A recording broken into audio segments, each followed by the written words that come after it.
Hey, it's Azriel Lawless. And once again, you've taken the elevator here to Hella Vella and found yourself another Lawless interview. And today I'm here with Clint Baker. How you doing, Clint? Pretty good. How are you doing? I'm doing all right. And Clint Baker was the shout out from Johnny Miles' interview a week or so ago. And he's got a wonderful Vella out here called The Worshipped Around Reality's Bend. Now, that is exactly what it sounds like, the worshipped around reality's bend.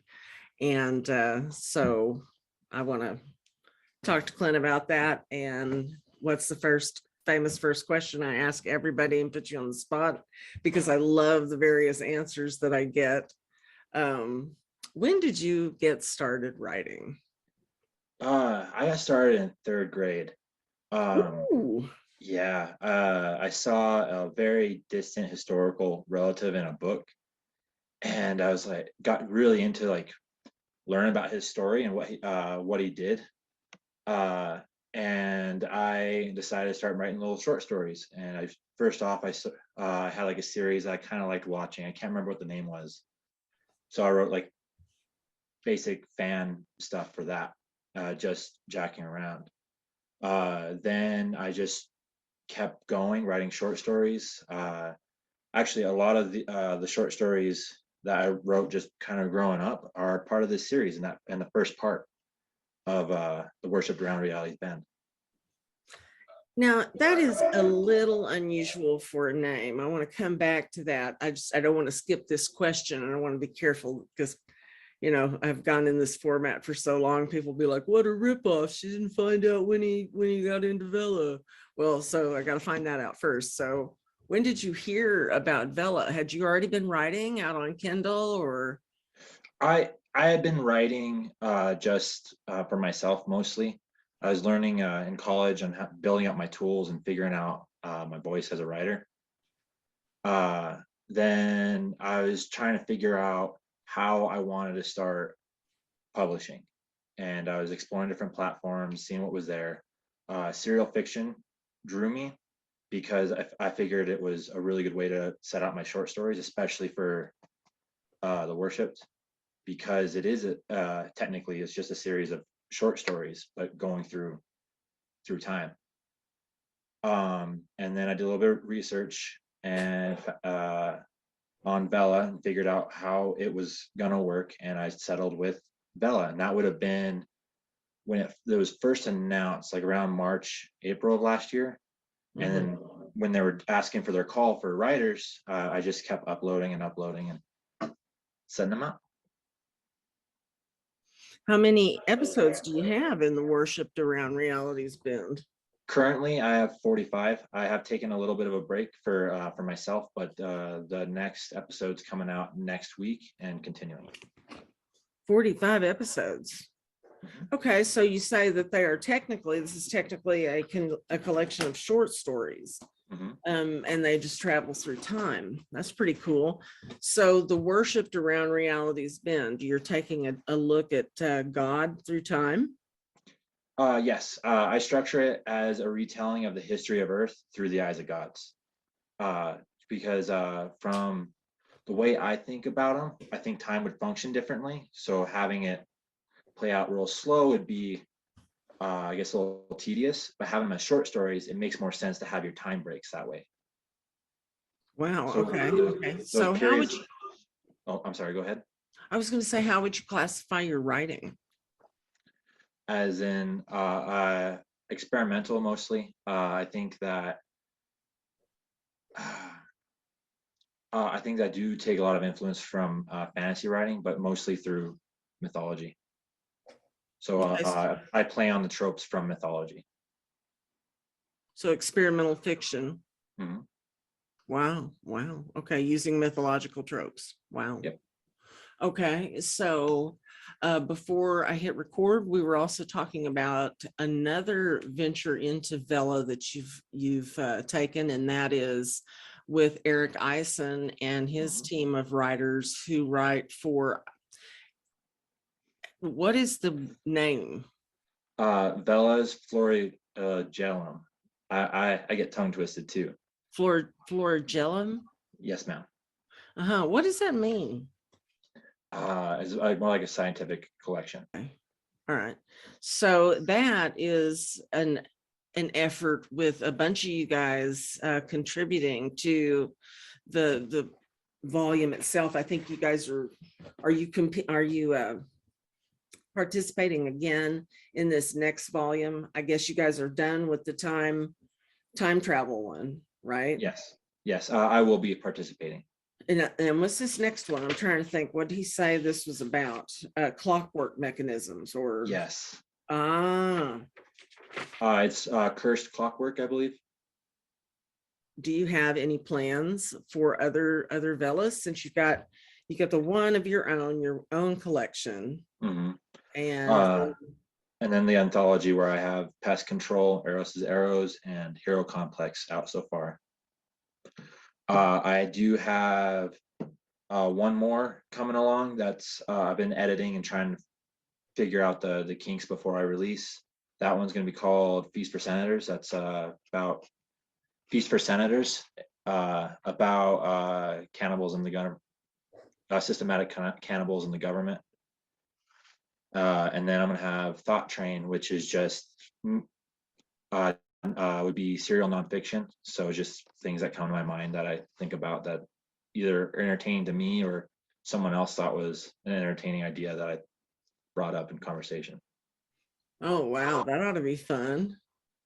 Growing up, yeah, he does a lot of country short stories and poetry. He's a cowboy poet. But he just tells stories from his life and other people's lives that I always found entertaining, and that's where that influence comes from. Oh, very cool. Very cool. Well, so you have on the one hand experimental fiction, and then you have on the other hand slice of life based on your own experiences. A little bit, yeah. Okay, very nice. As few as there are, but for my age, but they're still pretty good. Is what as they are for your age? As good as few as they are for my age. Oh. I'm only 26, so I see. I got maybe 5 or 6 good stories. Yeah, if that. You didn't tell me where you heard about Vella, and nor do I know when you first uploaded. So let me hear that story. I first uploaded in I believe as soon as they allowed, which I believe was April of last year.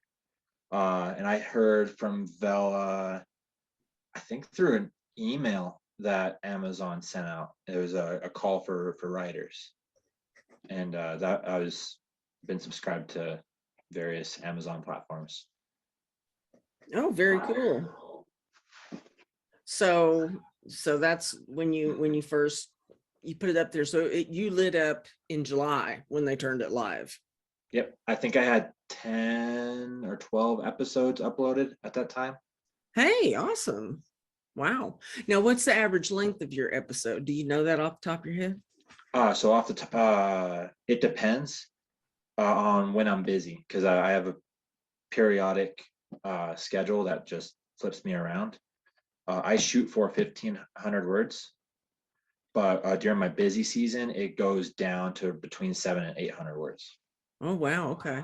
And with my various other projects, I felt like that was the best way for me to do it. That way I could finish an episode in a day rather than space it out. And I needed to space out my time. Oh, very cool. All right.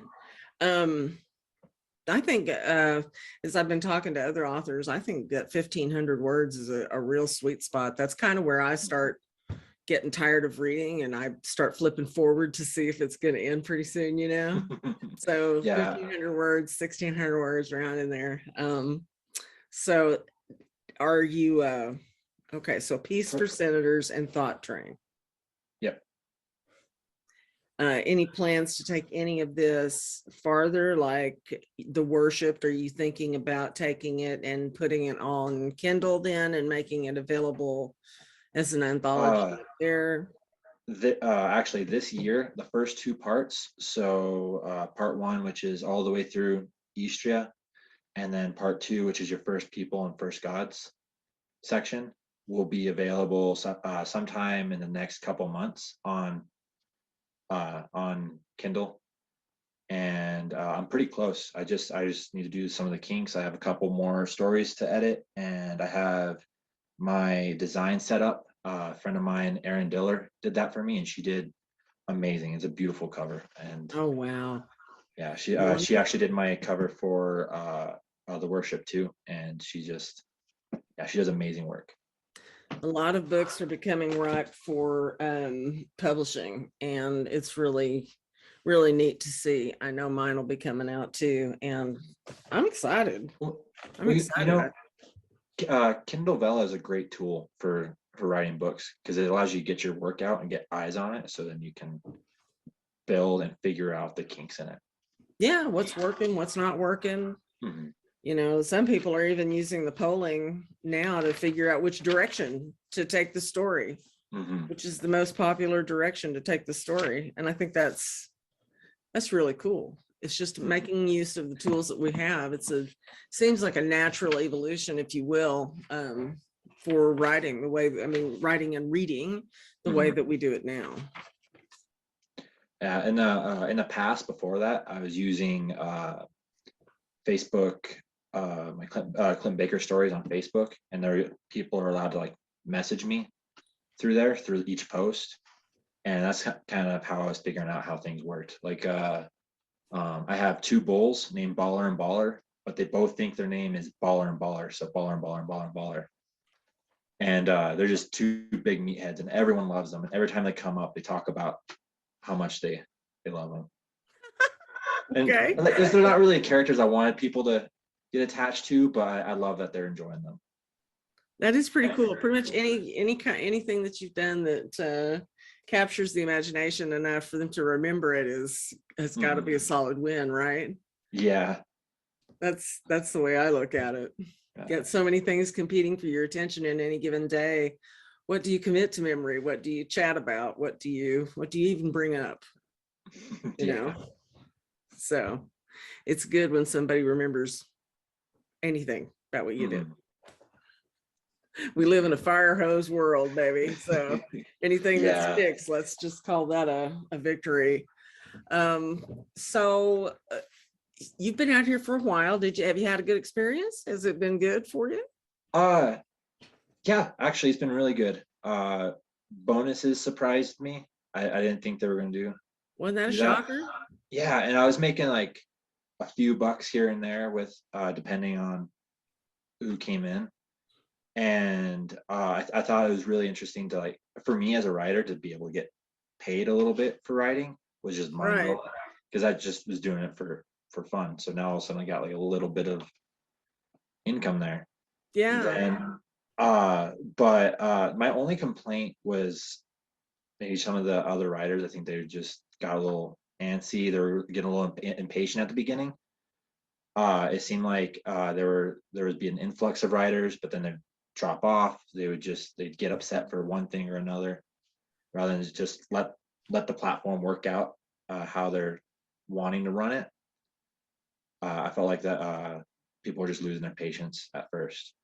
Yeah, that did happen at first. You don't see much of it anymore. In fact, some of those people came back. I know. They were saw them back. I'm sorry, burp, and they were a lot farther behind when they got back, because it's competition for eyeballs is what it is. And yeah.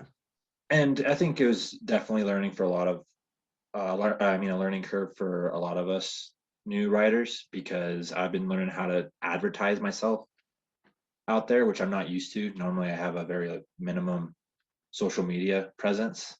So me getting into the groove of that, I've been working on a website, been trying to figure out some of the other advertising platforms. Yeah, it's definitely been interesting, and you can tell the writers that put themselves out there and that were used to it because they blew up right away. Well, yeah, I mean, you got to put yourself out there now. It's crazy. You really have to make a personal connection with your readers if you expect to have any. Mhm. And Or, so you're on Facebook. Are you on TikTok or Instagram? Instagram. I'm not on TikTok yet. I haven't figured out how I want to advertise myself there. I've been looking at other authors and seeing how they do it and trying to get some ideas.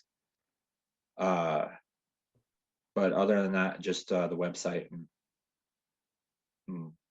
Facebook and Instagram. You know, you say other than that, just this, you rattle off another 8 or 9 things, you know, and because that's just where we've gone, you know. I know.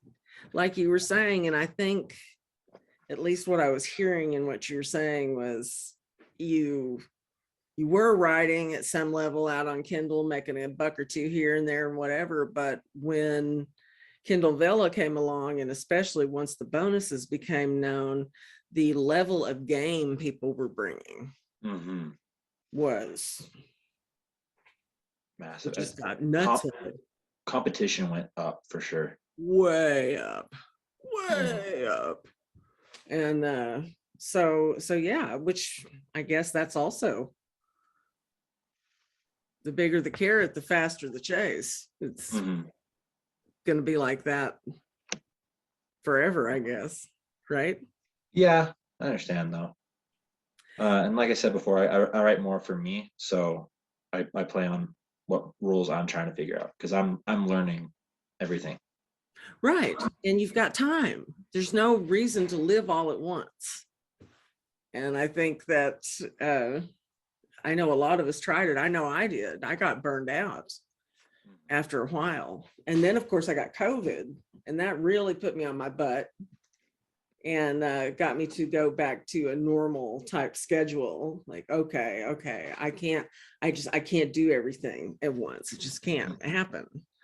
Yeah. And so that's where I am now, and I'm very comfortable with my pace. I was writing 500 words a day there for a little bit. It was because I was getting just different projects I was working on, trying to get books ready and um, working on my craft more so. So I'd write short stories that probably no one's gonna see, trying to figure out how to work different ideas. So I definitely understand that burnout. Right. Mine was more with social media. It wasn't with writers. It wasn't with writing. Mhm. It was being burned out on the constant hammering at social media that you got to do to get your name out there Mhm. a little bit, or that I thought that was my perception of it. And that's what I'm saying. That's what was flawed, because it's not going to happen all at once. No matter how much you sit there and try to hammer on it, it won't happen all at once. It takes Mhm. time. Definitely. So, but have you been enjoying the social media presence of Vella and the community out here? I think so. I think again, I think Kindle Vella's figuring out their presence too.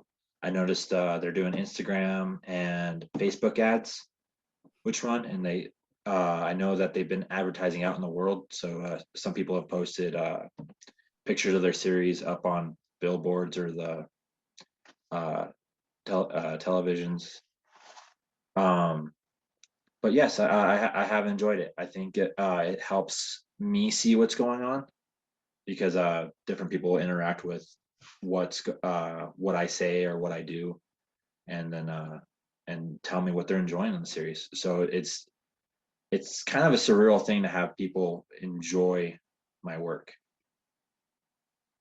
In real time? Yeah, Yeah, it can be. It can be it, intimidating too. yeah, especially when you first start and you're thinking about, well, is it good enough? Is it going to be good enough? Am I headed in the right way? Am I not? And but that also helps me gauge where I'm not doing very good, or I had an idea that wasn't very good, because if I don't get any feedback on there, I know that maybe I need to flesh that out a little bit and fix it. Right. Well, so in all of your looking out here, have you read any Bellas? Do you feel like giving some shout outs? Yeah, I actually have a pretty big list, but I narrowed it down. Okay. I definitely read some of Eric Eisen's. I read his Fearless Adepts, and that one was really good. My favorite that I've read was Kendra Griffin's People's History of Magic. Oh, wonderful. That one, it is so funny and it's so great. And I love how she isn't afraid to be weird, which I felt like a lot of authors kind of shy away from, especially in the fantasy series. And for her to have a science fantasy definitely stretches the bounds. And she, oh my gosh, I can talk about that forever. But Yeah, she does a really good job with that, doesn't she? yeah, and she's a great writer. She is. I read a lot of Johnny Miles. I think his character development is just outstanding. He not only makes you feel for his characters, but he makes them the way he makes their stories connect and separate, and their experiences just makes them come to life. Yeah, his characters definitely are alive and breathing for sure. Mm-hmm. So we have Eric Eisen and for his Fearless Adept, Kendra Griffin for A People's History of Magic, and Johnny Miles for Rough Trade. And Sweet Lost Dangerous Males. Okay. And then I do want to bring up the Red Herring Anthology. That's right. Who does that? LJ. Vitanza. Yeah, there we go. Vitanza. Lisa. Yeah. No, I really enjoyed that one. It's the structure of it is to make your story distract you for a little bit and then bring it back to to finish it off. She tries to lead you away, which I personally like, but it also connects back. She's good at it too, isn't she? Mm-hmm. Well, so these are your shout outs. You got Eric, we got Kendra, we got Johnny Miles, we got LJ Vitanza, and all great writers, all worthy shout outs. So the next thing I want to ask you is, what would you like to say to the people who are going to be clicking the links? They're going to be reading in your Vella, they're going to be reading your stories, the Worshipped Around Reality's Been, and looking into those. What would you like to say to them? I'd like to say thank you for reading first. I appreciate all the support, but also to stick with it. I bring up some ideas at first that might not make sense why I put them there, but as the series continues, you realize I'm building onto them, because thoughts don't just happen immediately. You see the characters grow, you see them become completely different entities as they go, and so in some ways they're the same, some ways they become incredibly different people and gods and goddesses.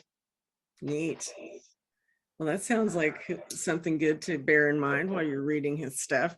I just had the neatest sort of analogy come to mind, like how a book is almost like a knitting project. Have you ever seen anyone knitting? Like, it starts out, it's very small, then it gets, pretty soon it's an amorphous blob of something. Mm-hmm. And then and then you can see a little bit of a shape, and then the next thing you know, it's a sweater. So it's kind of so that's what you're telling people is going on with you. So hang in there. The next thing you know, it's a sweater. There are no unimportant characters. They're all important to the series, and they're always in there. All right. Well, listen, I thank you so much for taking time to be here, Clint Baker, and your interview will be up in just a few days. But thank you for taking time to be on Hella Vella, and everybody out there, take it easy. Thank you very much for listening again. This is Azriel Lawless. We'll see you soon. Bye-bye. Take it easy.